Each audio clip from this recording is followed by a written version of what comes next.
around the world today, and also, of course, Dr. Seth Berkley. It's a unique opportunity to speak to a global player in the COVID-19 response. And so thank you very much, of course, Dr. Berkley, for joining us. And thank you to all of you for joining us from around the world. So it's almost exactly 2 years ago today that the Global Health WHO Director, Dr. Tedros Ghebreyesus, declared COVID-19 a global pandemic. His words were so startling. The WHO has been assessing this outbreak around the clock, and we're deeply concerned both by the alarming levels of spread and severity and by the alarming levels of inaction. Of course, over the next 2 years, COVID-19 would go on to infect nearly 500 million people, killing over 6 million people around the world. Remarkably soon, an effective COVID-19 vaccine became a reality.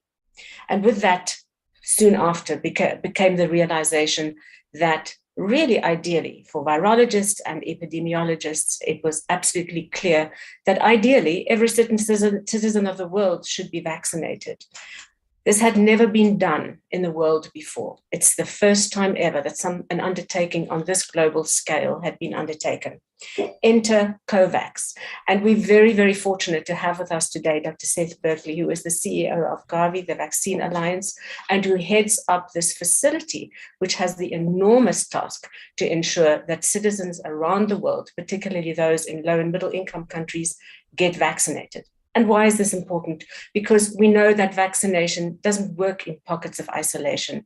Vaccination really should be in a connected world for absolutely everyone. And this has been the preoccupation and the enormous task of Dr. Seth Berkley. Dr. Berkley, thank you so much. We're so incredibly privileged to have you join us. And I wanted to say that I think everybody can see that we called this event Unpacking COVAX, and just wanted to explain a bit what's behind that. Unpacking something is trying to make sense of it, trying to look at the various facets that make up this thing. The thing called COVAX has very many facets, and Dr. Berkley will tell us about those in a moment. But of course, we're journalists and we also have tough questions perhaps to ask. And I know, Dr. Berkley, you have been answering tough questions from journalists too. But our primary focus is to really understand better how COVAX works. To help us through this are a group of journalists who are closely associated with Internews and with whom I'm very proud to be associated. Our moderator for the event is Zimbabwean journalist Anna Miti. She heads up a very important health communicators forum in Zimbabwe. She is a blogger. She's a former AVAC fellow. And she also is with the Health Information Facilitation Center in Zimbabwe, where health journalists receive training and guidance covering this important story. And to assist Anna are also journalists representing regions around the world. We have Jaya Sridhar, Dr. Jaya Sridhar, who's both a medical doctor and a health journalism trainer, and she will be bringing to us questions specifically from Asia and Southeast Asia. We also have, based in South Africa, Adele Baleta, who is a journalist with immense experience reporting vaccines, helping journalists, guiding journalists, of course, through the COVID-19 pandemic with telling this story. And she will represent the globe and also her country in asking questions. We also have Esther Nakazi, also a senior health and science journalist. She is the founding member of the Health Journalist Network in Uganda. She's based in Kampala. When we all look at the map of the world, we see that vaccination rates in sub-Saharan Africa are still really low, and Esther will ask some questions around that issue. And we have also Graciela Almendral. She is in Spain. She provides guidance to journalists in all of Latin America and the Caribbean. She is also speaking from the position in Europe, where a crisis is unfolding, and she'll be asking questions around that as well. So I think, Dr. Berkley, I know we're all eager to hear more from you, and I think I'll hand it to Anna and to Dr. Berkley to take us through, first of all, the first outline of what COVAX is so that we can unpack this. Thank you.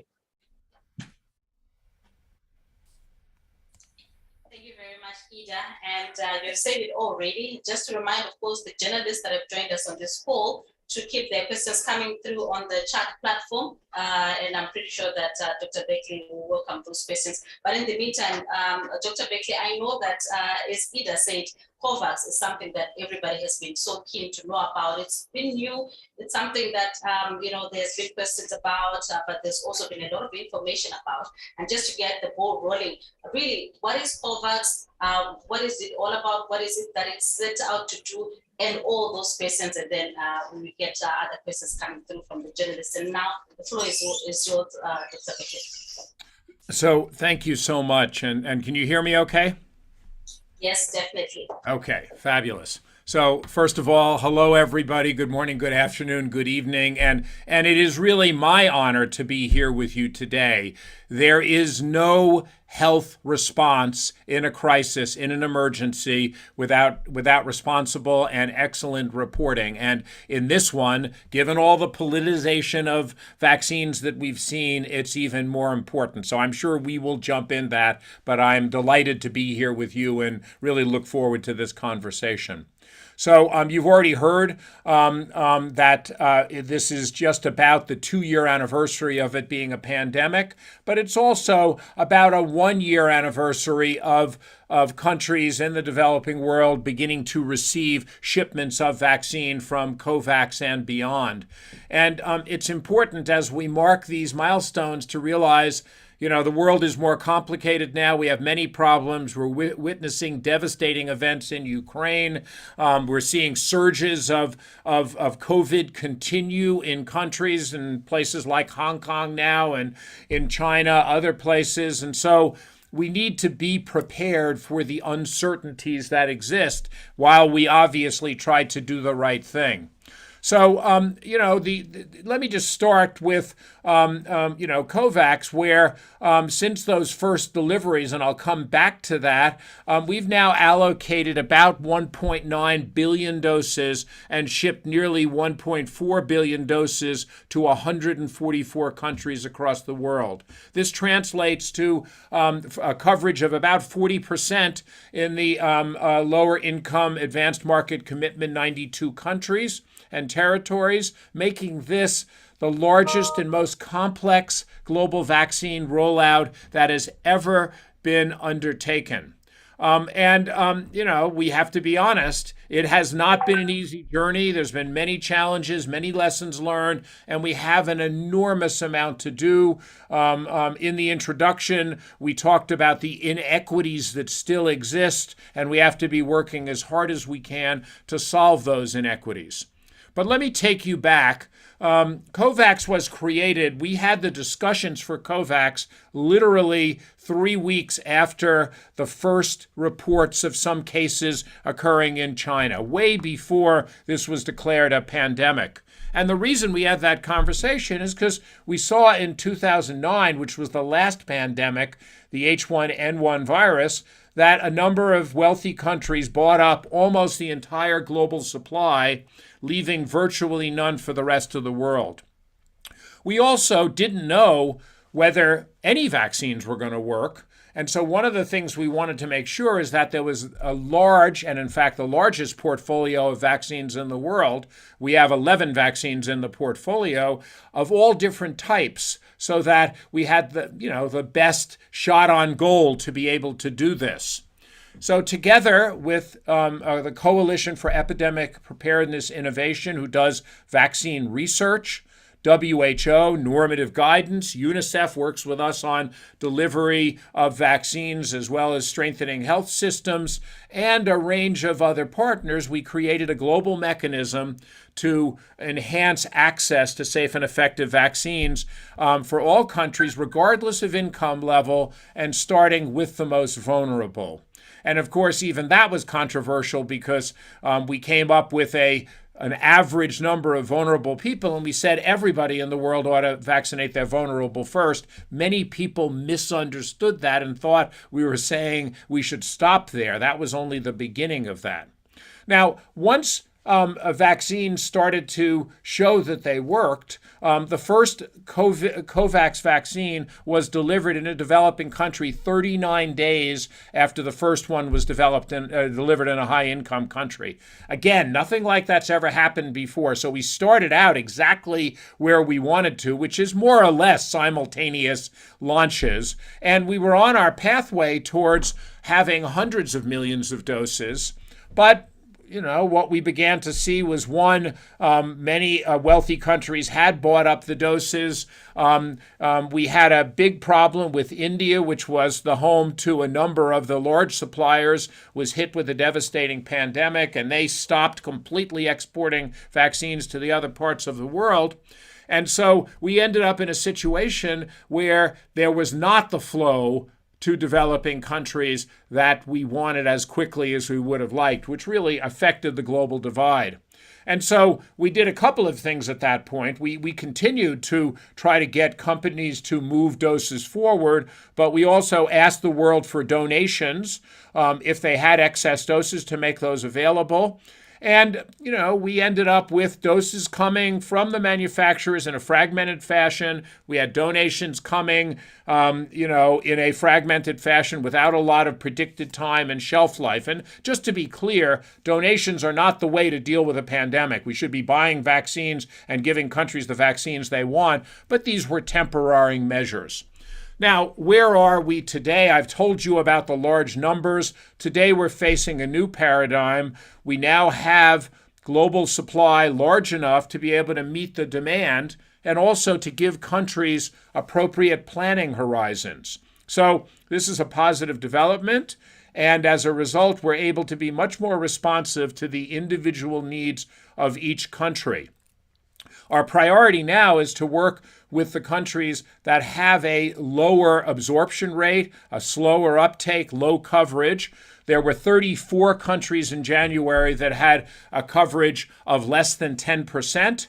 And since January, now that's down to 20 countries. But those 20 countries, many of which are in Africa, have health systems that are not so strong and will need additional help and work, but also political leadership, given the many health problems that exist in these countries, to prioritize COVID vaccines. So we're working with, we've created a new delivery partnership, bringing everyone together to try to support these countries to make sure we continue to try to close that gap between lower middle income and low income countries.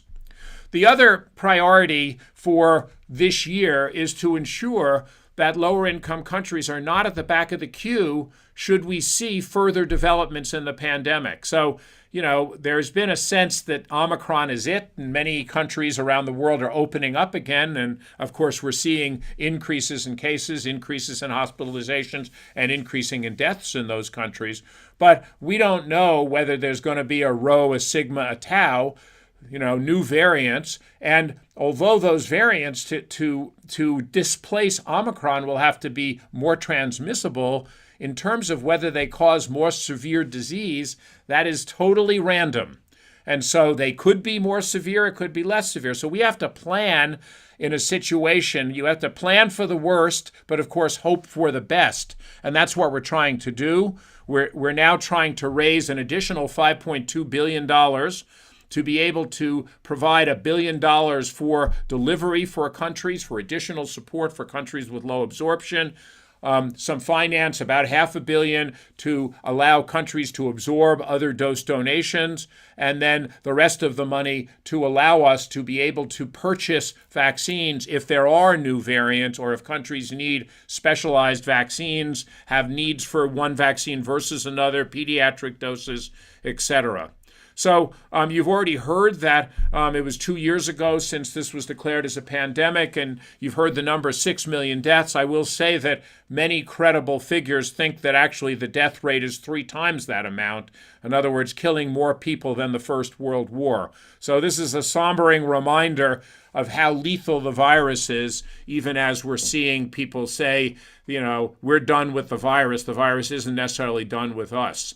So we have to continue to accelerate the vaccine efforts. It is absolutely critical that high-risk populations in every country of the world are vaccinated because they are at most risk if there is another severe variant.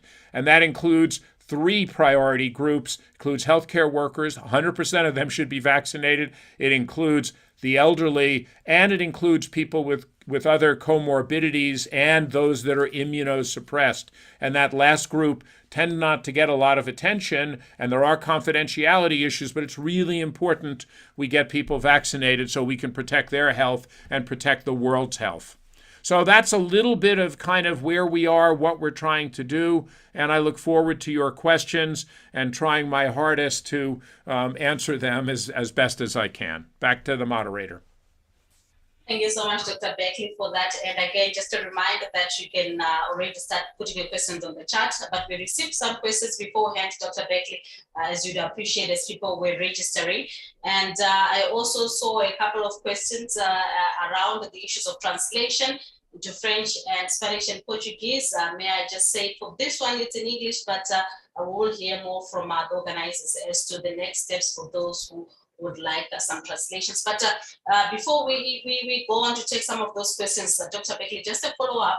You mentioned the issues of the 20 countries that have not yet, that have not yet met their targets, and you mentioned, in passing the issues of those health systems that are not up to scratch, as it were.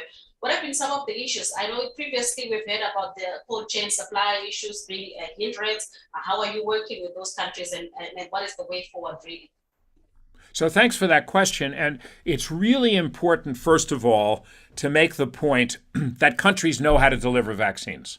I mean, Gavi has been around for 22 years. We've introduced 500 new vaccines in developing countries. We've seen countries, for example, for yellow fever, do whole age campaigns. And so nothing makes me more angry than Western journalists sometimes come to me and say, well, these countries don't know how to deliver vaccines. They actually know how to deliver vaccines better than wealthy countries. So that's point number one. And the challenge is that normally when we do these vaccine campaigns or work, we have a lot of planning time. And what happened, of course, here was there wasn't that planning time. And as I explained, many doses came quickly, short shelf life, different vaccines. And so it wasn't ideal for planning. And that's some of the reasons. But the thing that's different now and why it's critical to have a bespoke plan for each of the countries is there's a range of issues. It's not one issue. In some countries, it's a political issue. The country may say we're interested in vaccinating, but it's not made a political priority. In some countries, it's a healthcare worker issue. Healthcare workers are on strike or haven't been paid or are overwhelmed with other issues. Some places, as you mentioned, it's a supply chain or a cold chain issue. Now, on the cold chain, the good news is we've put in 60,000 new cold chains over the last 5 years, and then in preparation for COVID, we've now put in more rooms, more cold rooms, more other activities. But as you know, some of the vaccines require ultra cold chain, minus 80 degrees.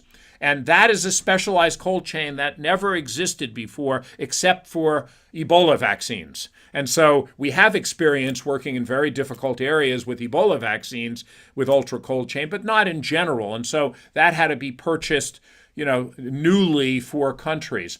So, and then lastly, but not a trivial issue, is the vaccine hesitancy issue. And just to say a word about that, in general, when I get asked about vaccine hesitancy, people think that's mostly a problem in the developing world. It's not. Statistically, the country that has the highest vaccine hesitancy is France, home of Louis Pasteur. The lowest vaccine hesitancy is in Rwanda.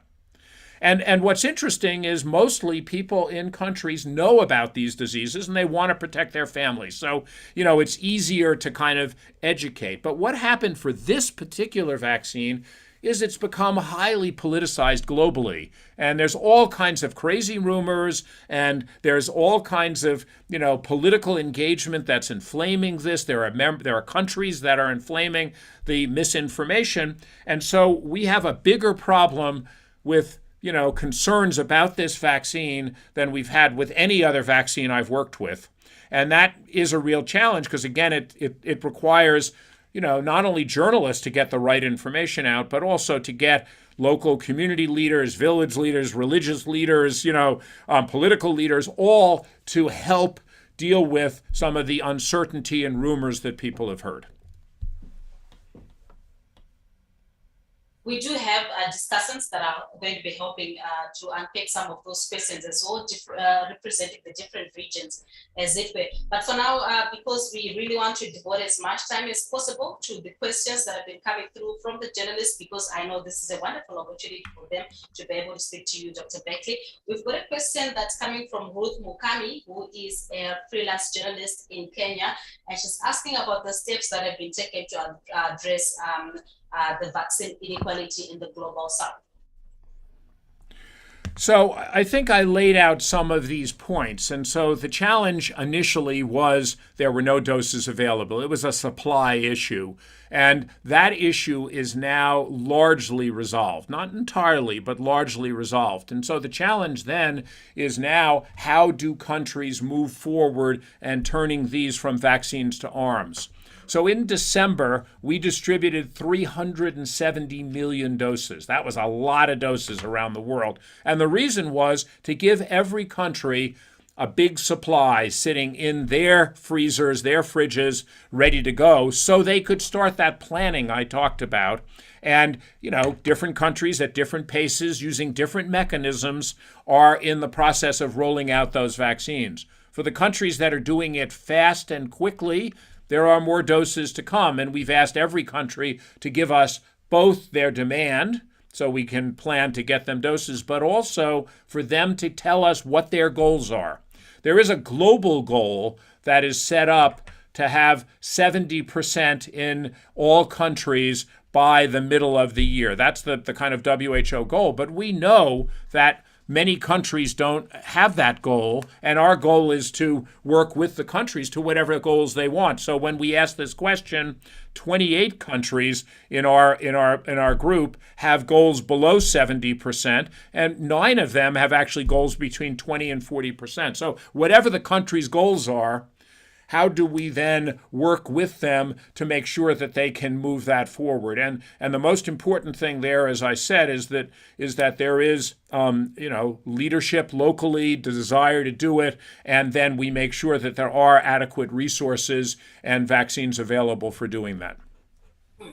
Well, that's quite interesting, and it tells us with the next question that is coming through, and this is from Kavira to Sanchez, who's in the DRC. I know you mentioned the issues of the countries that are eligible, for the Kovacs facility. And so this question is, what criteria are you taking into account to determine the priority in the distribution of vaccines to the countries that would have requested them? And what is currently being done to ensure that Western countries also share their stockpile of unused vaccines to Africa? And this next question is also from Alpha Senpei, who is in Liberia.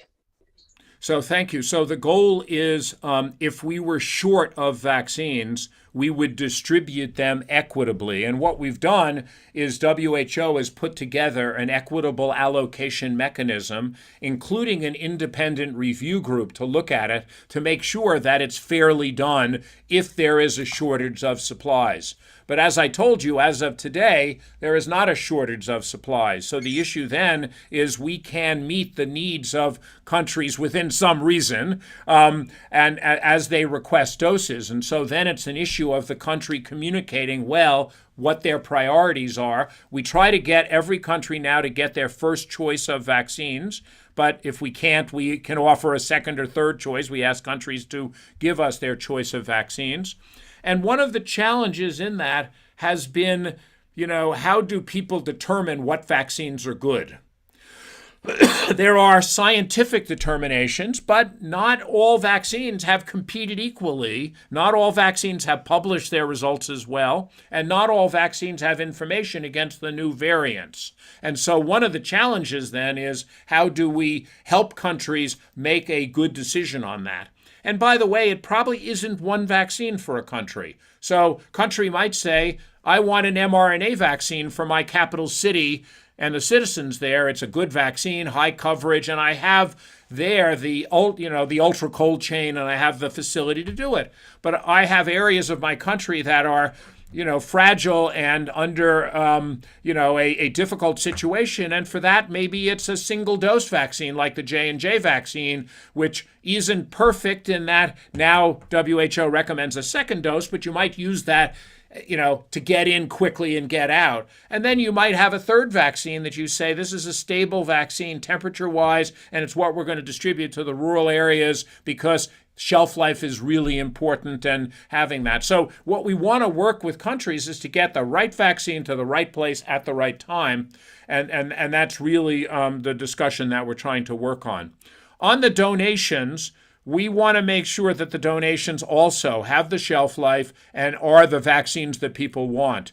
We don't control that completely. So sometimes, we offer a vaccine to a country. Country says, we don't want that vaccine. Now, the problem is we then go to the donor if we can't find somebody else and we say, that vaccine's not wanted. Sometimes those donors then call, the head of state of that country calls the head of state of the developing country and says, I want you to take my vaccines. And then the country says, okay, I'll take them. And then what they do is they displace other vaccines that the country already has and may be more of their priority. So we're trying to have this be a coordinated process, but there's a lot of political influence around vaccines, vaccine diplomacy that goes on. And that, we can't control that.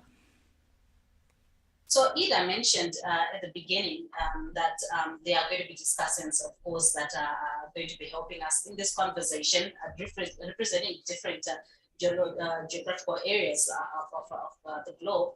And I am going to now call upon Dr. Jaya Shrida to also weigh in on the discussion and come in with your question as well. Jaya, thank you so much for joining us, and hello. Thanks, Anna. And such a pleasure to be part of a program and hear and listen to Dr. Berkley so eloquently explaining how COVAX works and what the challenges have been. And I essentially wanted to present a little bit of the Indian perspective. 98% of our population has been vaccinated with at least one dose, which is tremendous. And we've given over about 1.8 billion doses. And the Indian states and union territories have nearly about 178 million doses on hand as they continue to vaccinate people. And just before December last year, we were vaccinating at a peak of nearly 5 to 7 million a day. As such, vaccine hesitancy hasn't really been a major challenge in India, Dr. Berkley. So for a change, let me ask you, instead of challenges, what do you think India did right? That's my first question, and I have another one to follow. So it's a complicated question, and the reason I say that is that when we originally started COVAX, India was a priority. It's a very important country, and initially India started vaccinating early, and as you know, Indian manufacturers produced a lot of doses. I think what India did that helped India was it stopped all exports. But that also hurt India. And, the prime minister believes in, having India being able to help manufacture things. And India is one of the major suppliers to the world. And what happened was countries received some doses early, and that was part of the system. And then when that stopped, all of those doses went to India. Now, we paid for the technology transfer of those vaccines to India. And so, in a sense, we contributed to India being vaccinated. But I would have preferred to have some doses be able to be shared at the same time that India was prioritizing its population, because that way we would have been able to cover high-risk people. And we ended up leaving people with one dose and not having their second dose, healthcare workers and others, and we ended up having to scramble to try to do that. So I think India, in terms of having a very strong immunization program, being transparent with its population,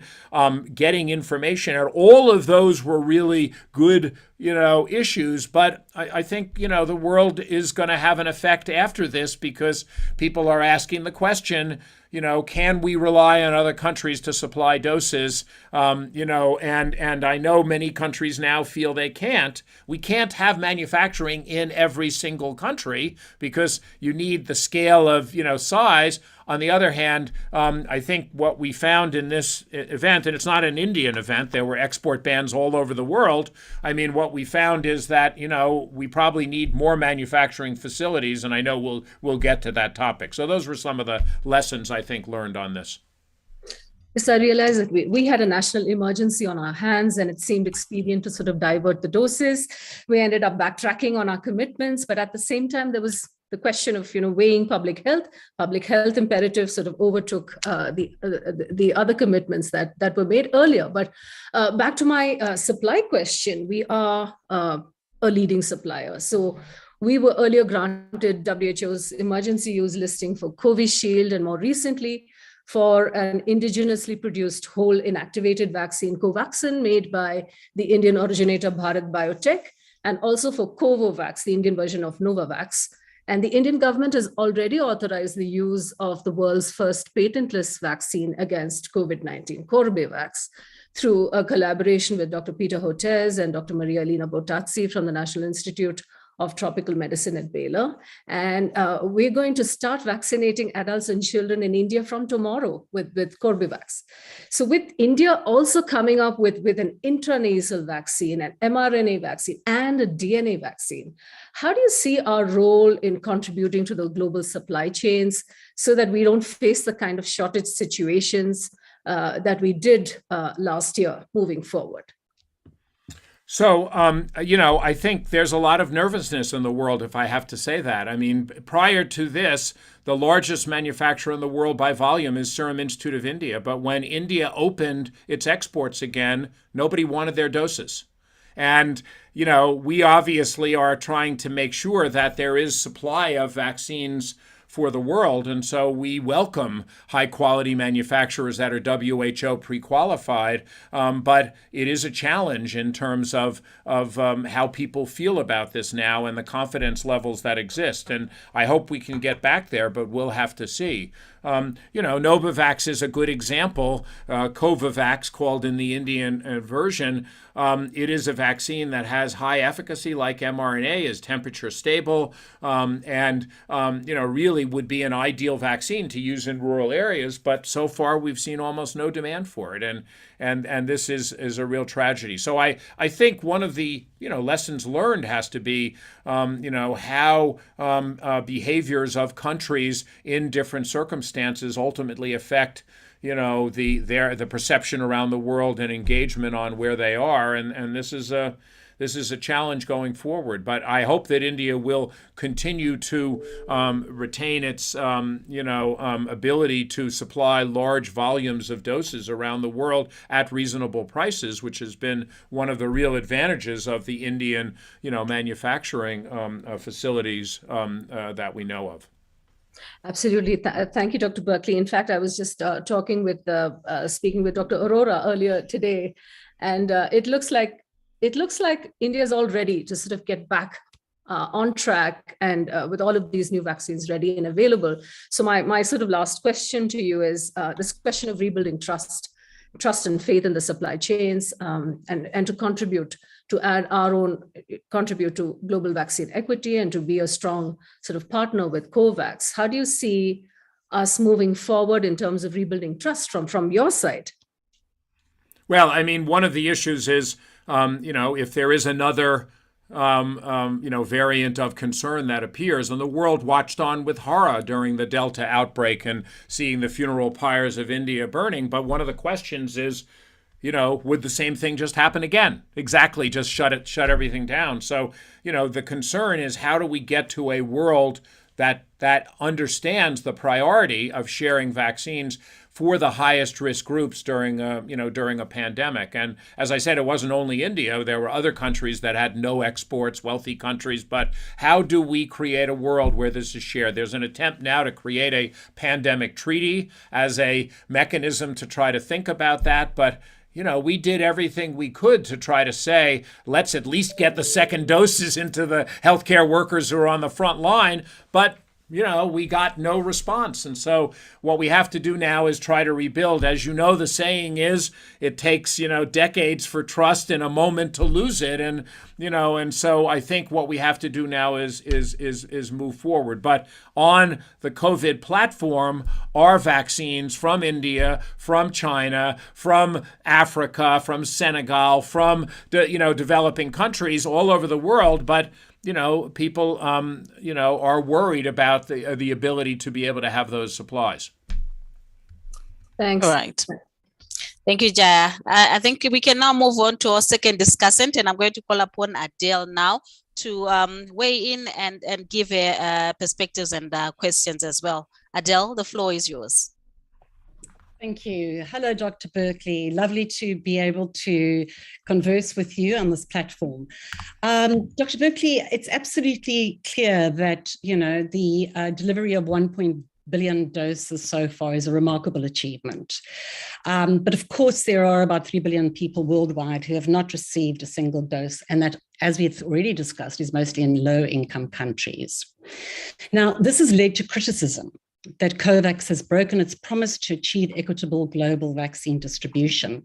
And some of the criticism is aimed at the structure of COVAX, and that some are saying that from the beginning, one of the problems was that the COVAX was designed with primarily the global North groups in mind, and noticeably absent were the critical kind of perspectives of regional bodies such as the African Centers for Disease Control and Prevention, and really any meaningful representation from low and middle income countries. And some are saying that maybe would have been a better way to go about it, to structure COVAX differently, and this might have avoided a lot of the challenges and problems that we are facing now. How would you respond to that? Well, thank you for the comments, and certainly some have said exactly what you've said. But let me go back to what the facts were, because I don't think those facts are correct at all. And so Gavi, which is the base of the AMC, is an organization that has on its board representation from the countries that Gavi traditionally serves. This is 56 countries, 56 low-income countries. We have ministers, we have constituencies, etc. So those countries were represented from the beginning, but then the AMC is larger. It's 92 countries. So we created a series of bodies where we could have discussions. In fact, earlier today, we had the AMC Engagement Group, which met regularly and had discussions. And then, of course, because we included even countries outside of that, we had a shareholders council that also had representation and conversations. Plus, we had civil society in every part of the organization, the meetings, the discussions, and that civil society from North and South. So we had lots of representation. Now, the challenge in this is that at the end of the day, health is a national function. And so although we work closely with the AU or the EU or PAHO or whatever, at the end of the day, a decision on a certain vaccine is a country-based decision. It's a member state decision. And so what we had to do is make sure that each country got to choose what vaccines they wanted to and do the work on also any indemnification and liability. And that made it very complicated. Now, what would make a difference in the future is if we can create regional bodies that can cut across those issues. And as you know, during the pandemic, the African Medicine Agency was ratified. It is not operational yet, but if you had an ability for a regulatory agency to say this is approved for all of the AU member states, that would certainly simplify the process of the work that needs to get done. Same thing on indemnification and liability. If you could have a standard engagement, that would make a difference. But at the current time, we don't have those. And so it required a literal country-by-country discussion on this. And of course, the way to do that is to take advantage of our partners from all different agencies, including, WHO, which has regional bodies, UNICEF, which has offices, because in each single country, we had to very rapidly get a discussion going.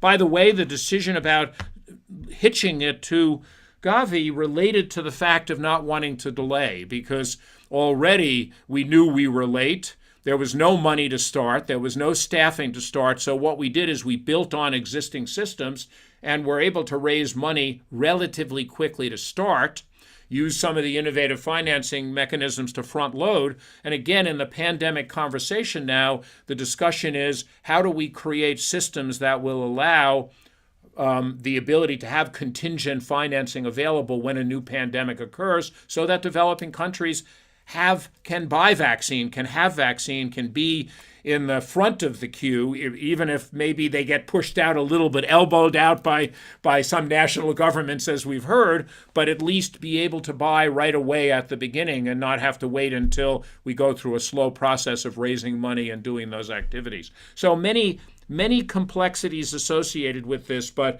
fundamentally it's about national governments, and obviously it is difficult to give everybody a voice in that circumstance, but we did the best we could in an emergency to do that. Mm-hmm. So you've told us that now, which is very encouraging, that supply exceeds demand. So do you have new targets set to reach people in low-income countries, and can you share that with us? Yeah, so again, our target is not to set targets. So it's not my job to tell any country what they should do. Our job is to say, what is your target and can we help you get there? And that's what we're doing now in this demand-led operation. Initially, it was a supply-constrained environment, so we went to countries and said, here's what we have available. Do you want it? Do you not? Here's when these doses are expiring soon. Can you take them or not?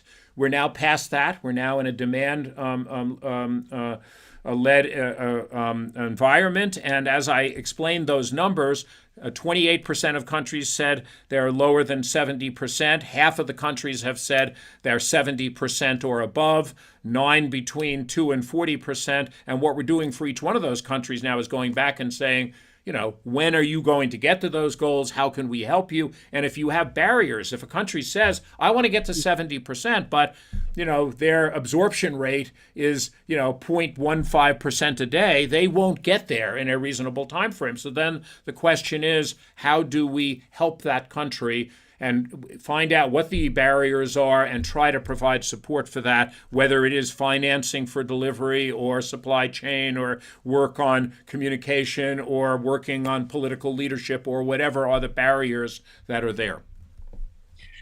And thank you for that. And then my final question is really about the future. I mean, once this pandemic is over, and that doesn't look like that's going to happen anytime soon, does Kovacs see itself existing after this pandemic? And would it then, maybe with lessons learned, restructure or take a different tack?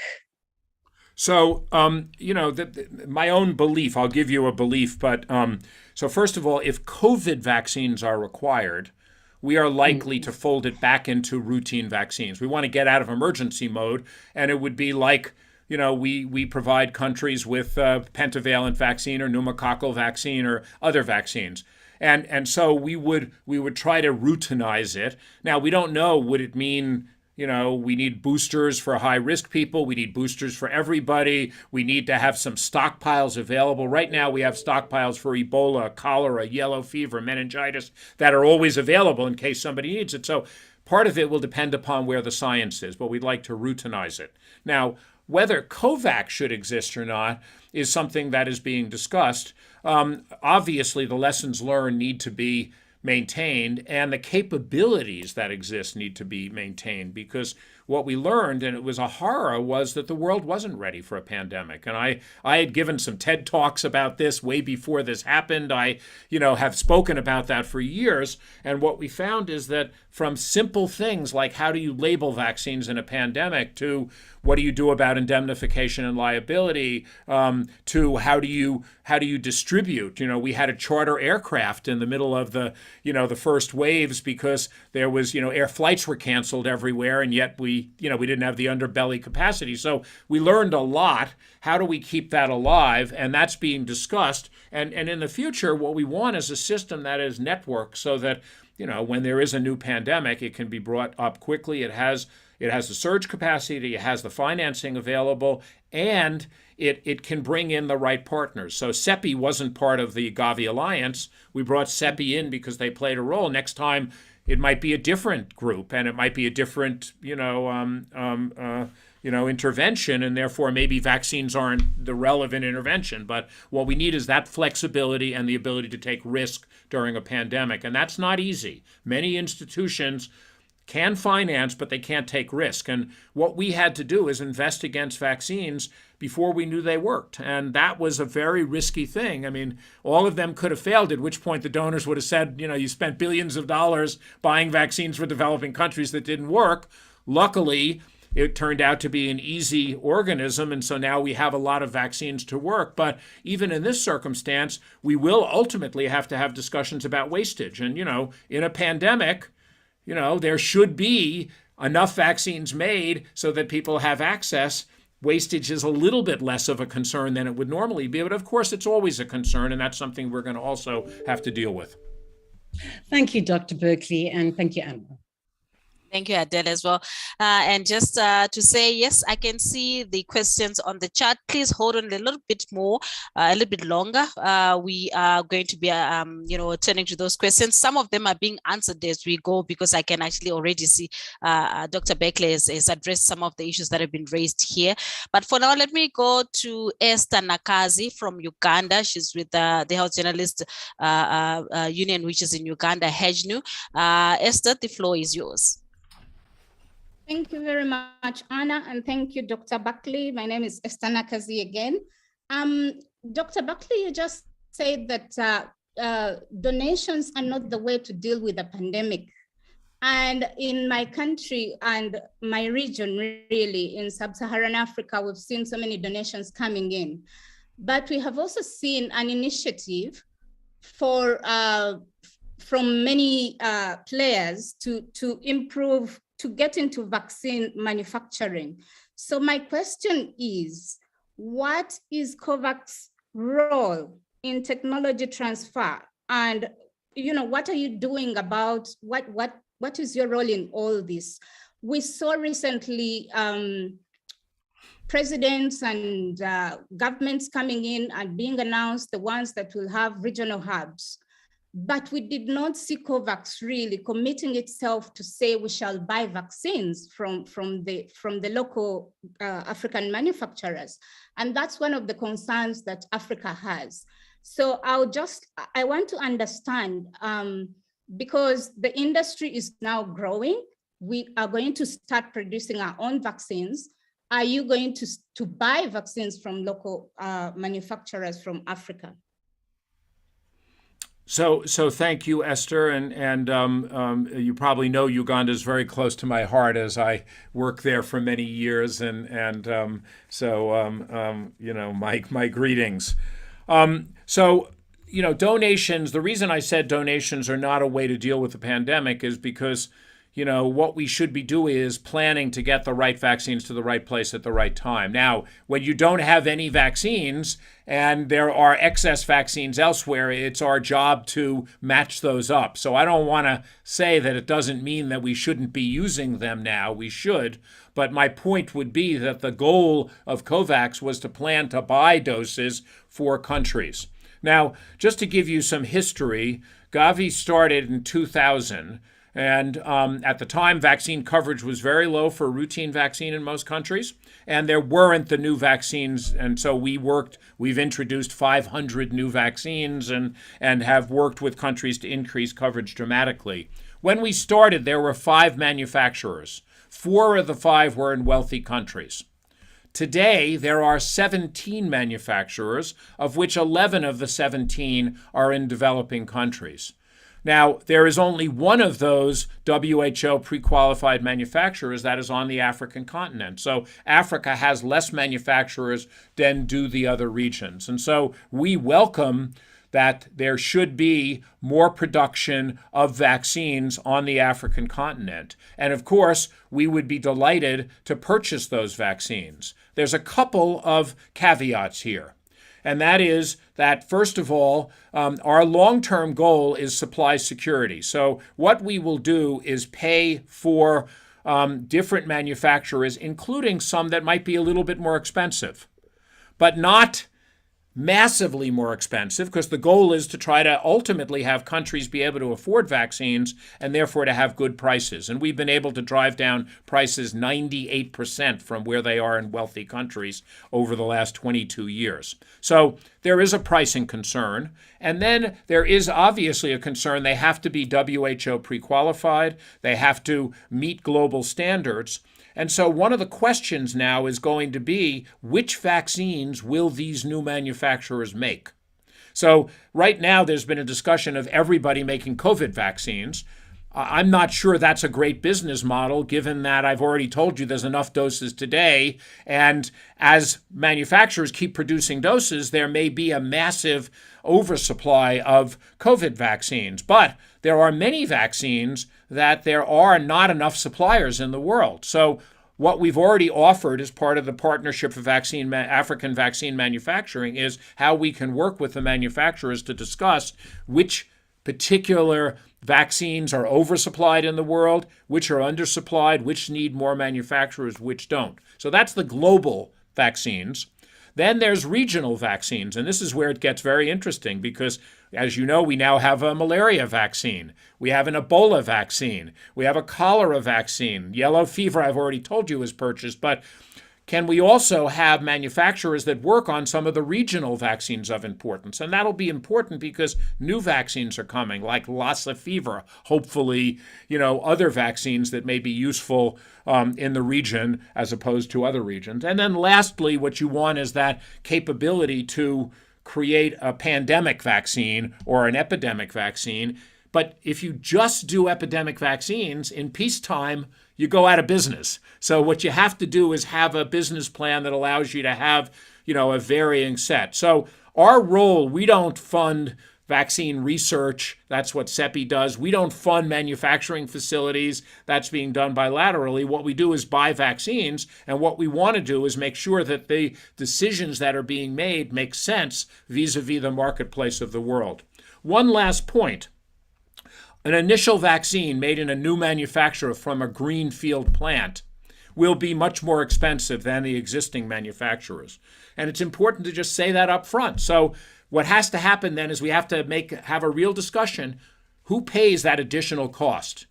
Eventually, it has to be competitive because nobody's going to want to, continually pay, but it's always going to start off being more expensive. So is that part of a subsidization that occurs at the beginning? Is it part of countries domestically say, I'm willing to pay more for a vaccine for a period of time to support my manufacturing? Should we pay more for, doses at the beginning? And the answer is it's probably some combination of all those things. But we need to have that conversation up front because, again, our goal over the longer term is to create a sustainable business that, can be able to produce vaccines going forward for whatever the needs. Sorry for the long answer, but it's a really important question. Thank you very much. That's it from me. All right. Thank you, Esther. I'm now going to call upon Graziela from Spain. Graziela, the floor is yours. Hello, Anne, and hello, everybody. It's a pleasure to join this meeting.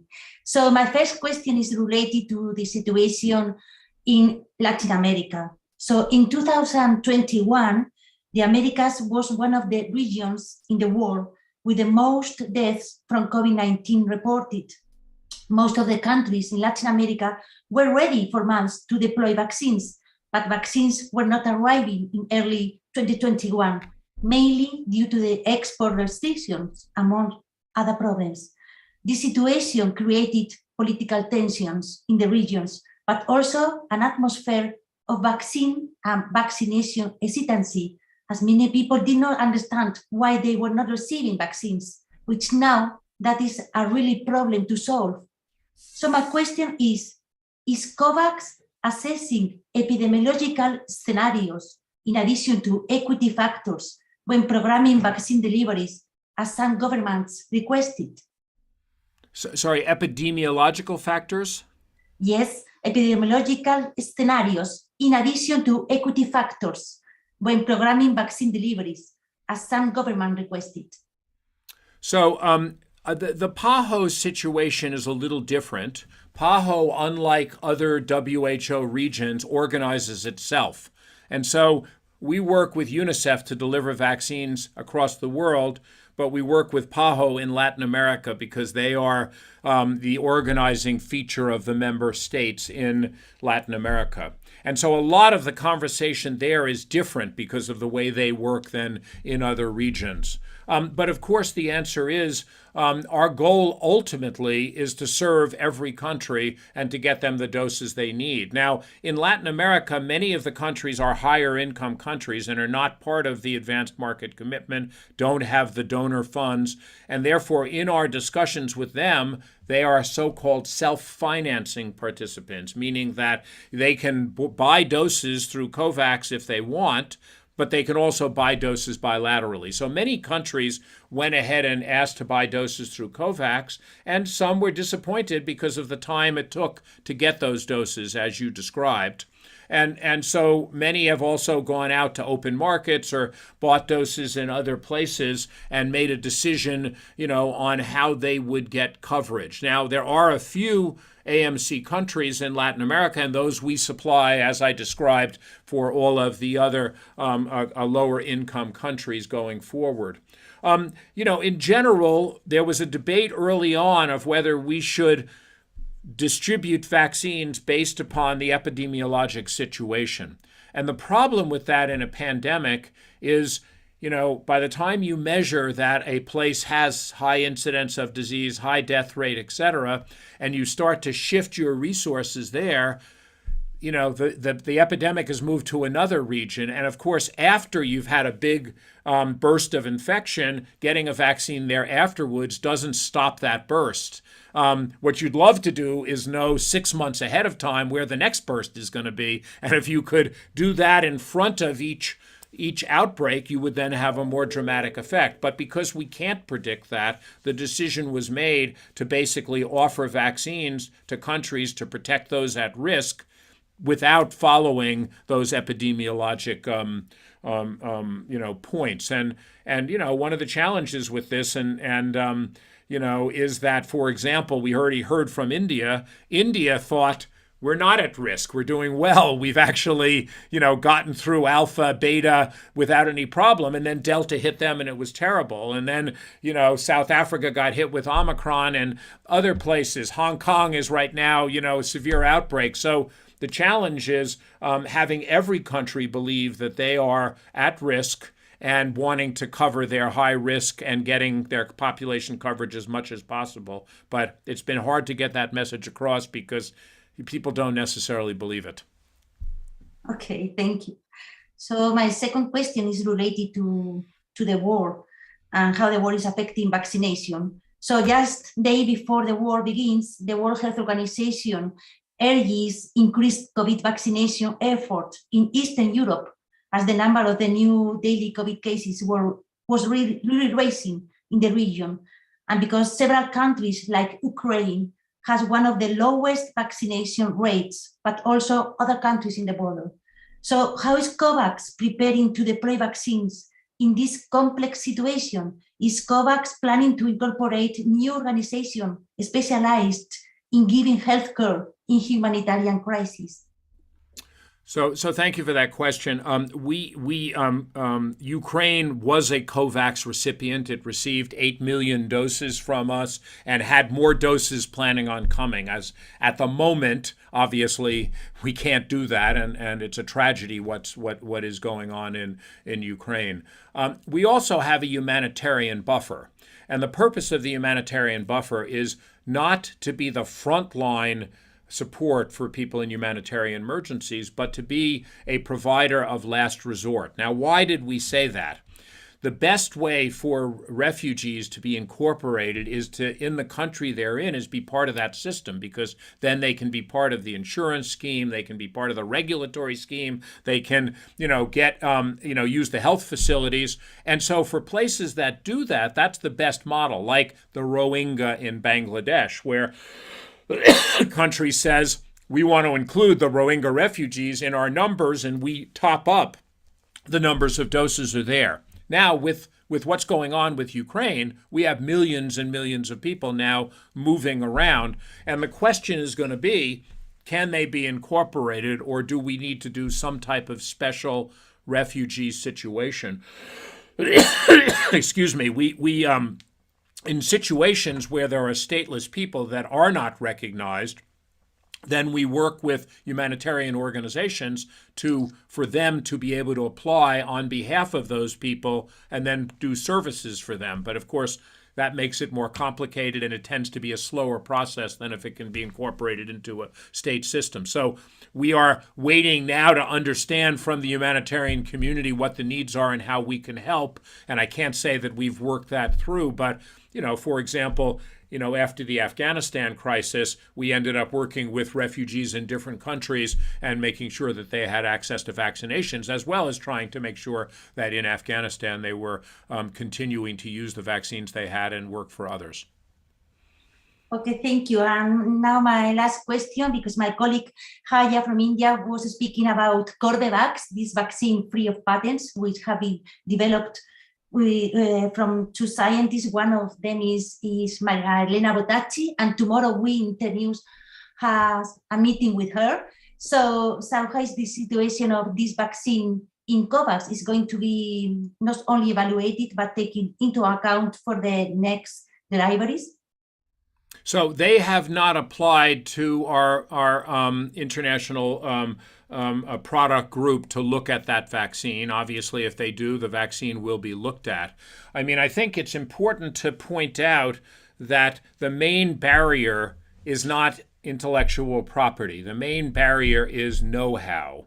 And that's an important differential, because with small molecules, with drugs, it is IP. If you take a small molecule, anybody can make it anywhere in the world, and as long as it's chemically pure, you can go ahead and, use that. So once you give a molecule to a company that's good at making small molecules, they can make it, and the way they get blocked is IP. For vaccines, it's very different. These are living things. They're made as a biologic. And so you can't license the product. You can't look at a vaccine and say, this is the same as another vaccine. The process is what you license. So there are hundreds and hundreds of steps that have to be licensed. And so what you need to do if you want to quickly produce a product is to be able to have all of that know-how, to have the assays, to understand the regulatory approval, because the critical piece of information is the vaccine the same as the vaccine that was done in the clinical trial that showed success? So and you can't do it by chemical means, you have to do it by this process discussion.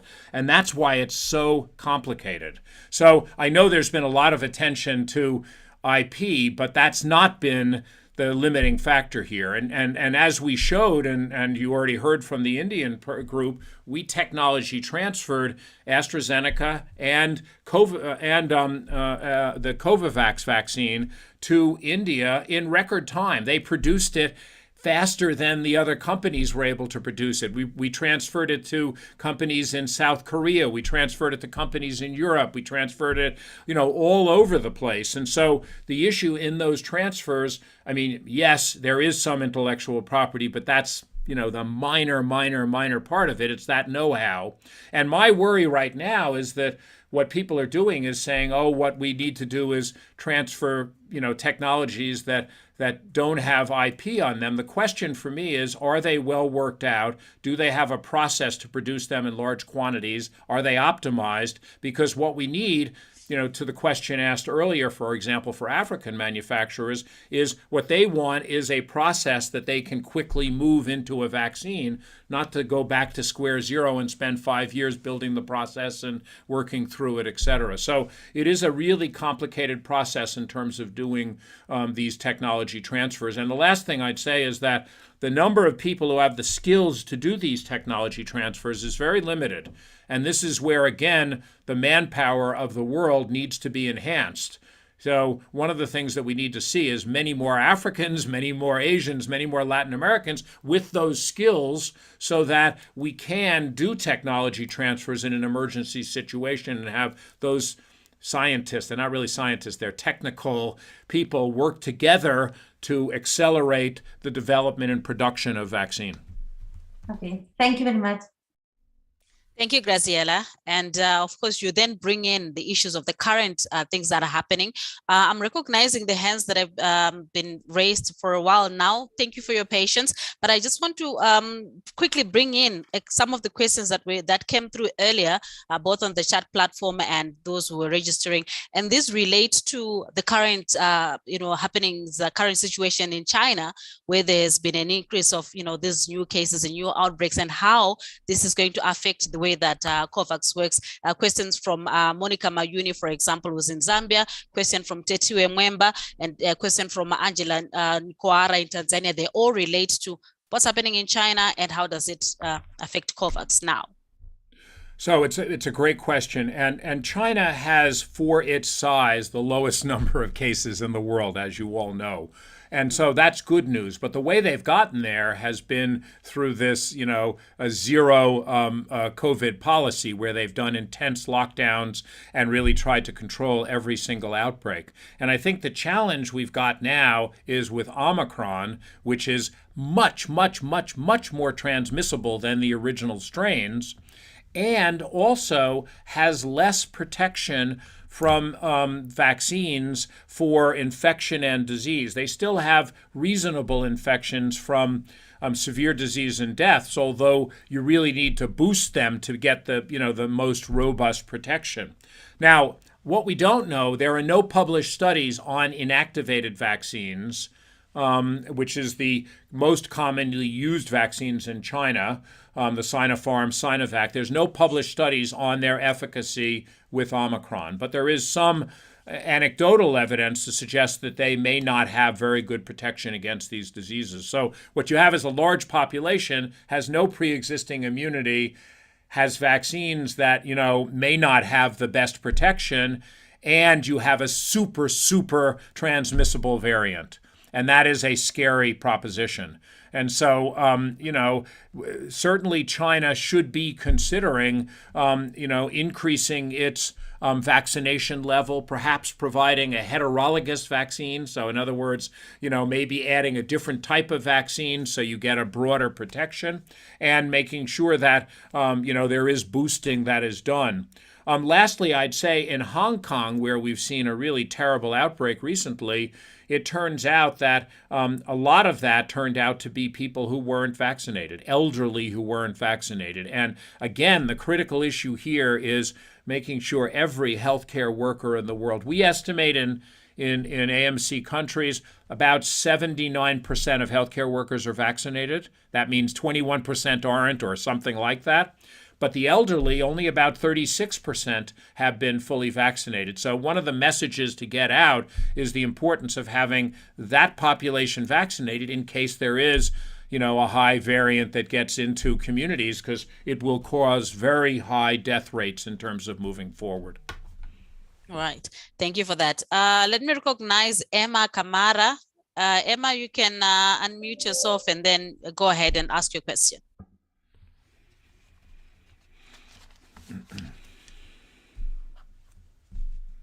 Emma, if you can hear me, your hand is up. You can unmute yourself and go ahead.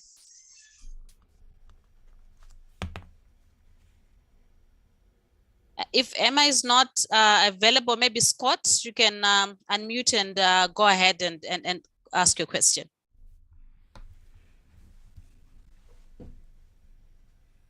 Hi, and Scott.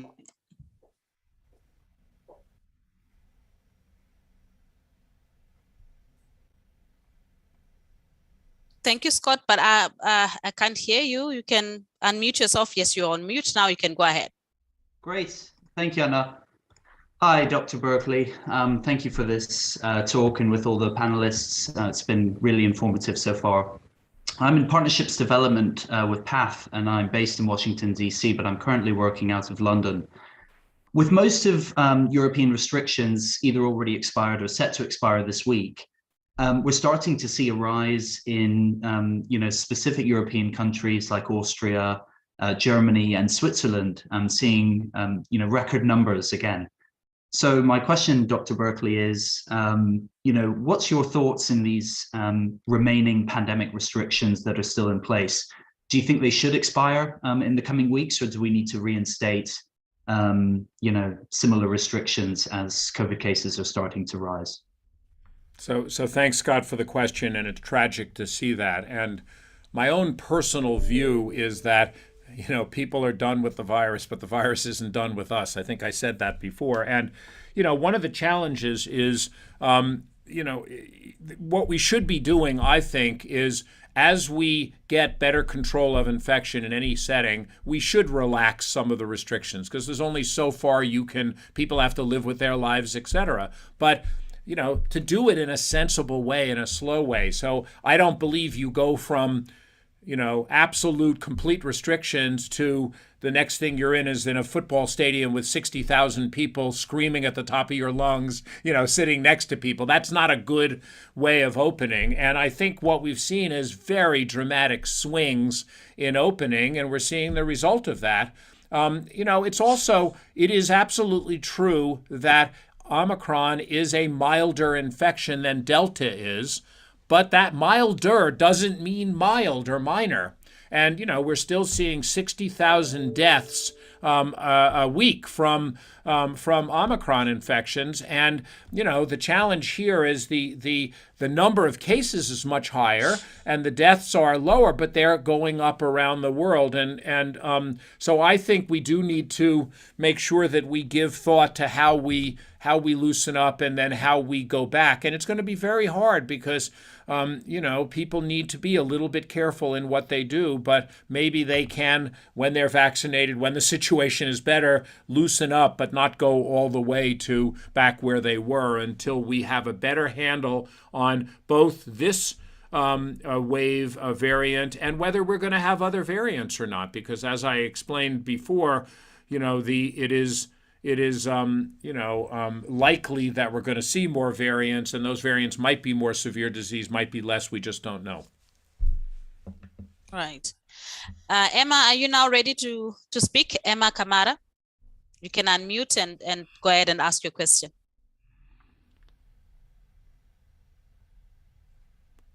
Okay. Emma seems to be having challenges. Let me go to Iradukunda. Yes, good morning, everyone. Good morning.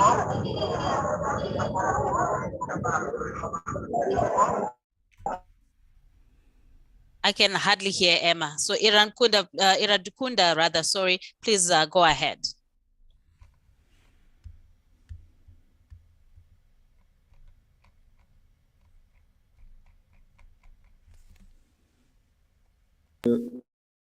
I would like to ask a question to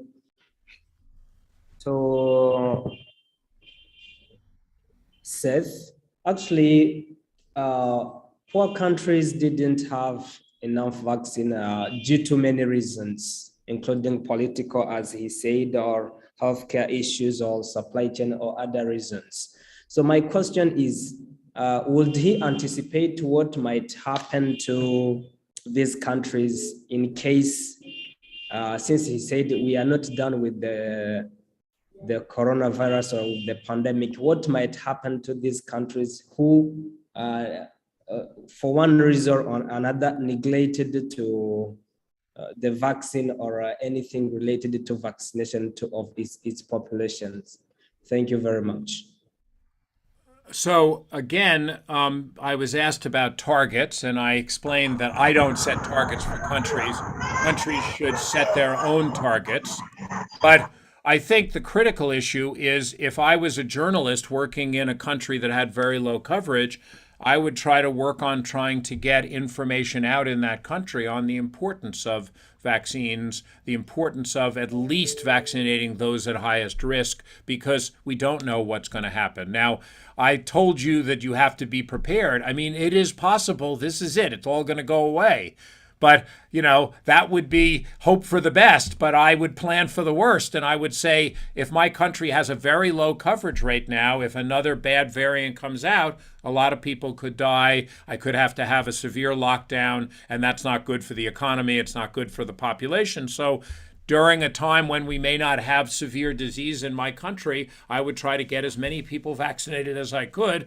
And the good news is the world has vaccines available right now. They won't be available forever because, of course, vaccines that are produced now will eventually expire. So let's try to use those vaccines now while we have them to get as strong as protection as we can. If we need to buy more vaccines for the future, we will have to obviously make sure that we can raise more money and that there's capacity to do that. And then lastly, I noticed in the chat somebody asked about what about vaccines for new variants. At the moment, all of the vaccines that work for the original parent strains have provided, protection against severe disease and death, which is the purpose of these vaccines. There has been a look at doing, alpha vaccines, beta vaccines, delta vaccines, and now Omicron vaccines. And so far, none of them have been shown to be, much better. But it may be in the future that we will need a completely different vaccine. And one of the challenges then is making sure we have the ability to pivot to that, make it, and get it out to countries who need it quickly. So these are some of the issues the world has to be prepared for. Right. And I'm also seeing a couple of questions about the vaccines in Africa, Madagascar vaccine, that's the homegrown vaccines rather from Africa, and someone in particular asking about the Madagascar vaccine. If you'd like to speak to that, Dr. Berkley. I actually don't have any knowledge about a Madagascar vaccine, so I'm somebody else will have to talk about that. But we don't buy any vaccines unless they meet WHO pre-qualification. And I just want to say that because that's an important point for us. The reason is that we want to make sure that there is high quality vaccines because we already have enough vaccine hesitancy, and it would be terrible to lose more confidence in vaccines if a vaccine wasn't produced of quality. And so that's our rule in terms of where we are. And as you know, there are many vaccines now that are being used that are not WHO pre-qualified, and I'm sure many of them work, and I'm sure many of them are safe. But for us to keep confidence for all of our countries, we want to make sure that we only provide those vaccines that have that stamp of approval from WHO.